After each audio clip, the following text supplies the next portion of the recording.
আসসালামু আলাইকুম ভিউয়ার্স, আশা করি তোমরা সবাই ভালো আছো। তো তোমরা যা জাতীয় বিশ্ববিদ্যালয়ের পরীক্ষা দিয়েছিলা, তোমরা সকলেই জানো যে কালকে তোমাদের কিন্তু সেকেন্ড মেরিট লিস্ট প্রকাশ হবে। তো এখন অনেকের মনে প্রশ্ন হচ্ছে যে সেকেন্ড মেরিট লিস্ট আমরা দেখব কিভাবে। তো তোমরা এখনও যারা আমাদের চ্যানেলটি সাবস্ক্রাইব করো নাই, চ্যানেলটি সাবস্ক্রাইব করে আমাদের পাশেই থাকতে পারো নিত্য নতুন তথ্য পেতে। তো আসো আমরা তোমাদেরকে বিস্তারিত জানাই। সেটা হলো, জাতীয় বিশ্ববিদ্যালয়ের প্রথম মেরিট লিস্ট কিন্তু এর আগের মাসে দেওয়া শেষ। প্রথম মেরিট লিস্টের ভর্তিও শেষ, অলরেডি কিন্তু ওরিয়েন্টেশন ক্লাস শুরু হয়ে গেছে প্রত্যেকটা কলেজে। এখন জাতীয় বিশ্ববিদ্যালয় কিন্তু নোটিশ দিয়েছে সেকেন্ড মেরিট লিস্ট আগামীকাল অর্থাৎ 24 জুলাই বিকাল 5টায় প্রকাশিত হবে।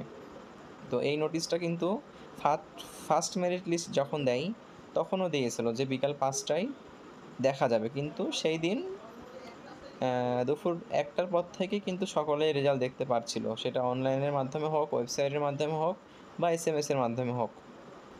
তো সেকেন্ড মেরিট লিস্ট তোমরা দেখবে কিভাবে? তোমরা দেখতে পাচ্ছ যে 24 তারিখ বিকাল 5টায় অর্থাৎ বিকাল 4টা থেকে তোমরা দেখতে পারবা। তো তোমরা যারা সেকেন্ড মেরিট লিস্ট দেখতে চাও, তোমরা এই ওয়েবসাইটে ঢোকার পরে অ্যাডমিশন টেস্ট রেজাল্ট এখানে ক্লিক করে তোমার অ্যাডমিশন রোল আইডিয়া দিলেই কিন্তু তোমাদের সেম ফার্স্ট মেরিট লিস্টের মতো কিন্তু তোমাদের রেজাল্টটা দেখাবে।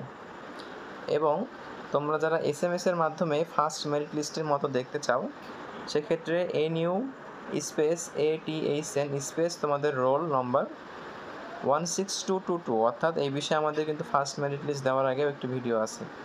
16222 এই নাম্বারে সেন্ড করতে হবে, তাহলে ফিরতে একটি SMS আসবে।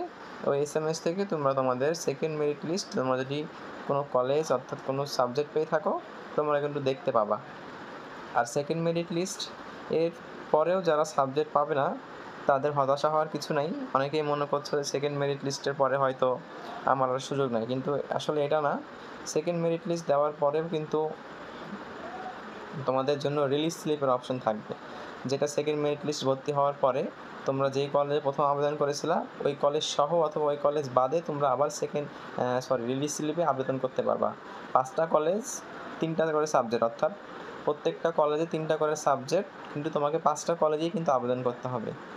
ফার্স্ট মেরিট রিলিজ স্লিপে যদি তোমার না হয়, সেক্ষেত্রে তুমি আবারও সুযোগ পাবা দ্বিতীয় রিলিজ স্লিপের জন্য। তো এই ছিল ভিউয়ার্স আজকের ভিডিও। তো তোমরা যারা দ্বিতীয় মেরিট লিস্টে রেজাল্ট হওয়ার পরও মাইগ্রেশন অন করতে ইচ্ছুক, তারা অবশ্যই 26 তারিখ ভর্তি শুরু হবে, সেদিন ভর্তি হওয়ার পর থেকেই তোমরা কিন্তু তোমাদের ওই অ্যাপ্লিকেশন ফর্মে মাইগ্রেশন অন করে রাখতে পারো। সেক্ষেত্রে তোমাদের ওপরের সাবজেক্টগুলো আসার সম্ভাবনা অনেক বেশি থাকবে। তো ভিউয়ার্স, এই ছিল আজকের ভিডিও। আমাদের চ্যানেলটি সাবস্ক্রাইব করে আমাদের পাশেই থাকতে পারো। আসসালামু আলাইকুম।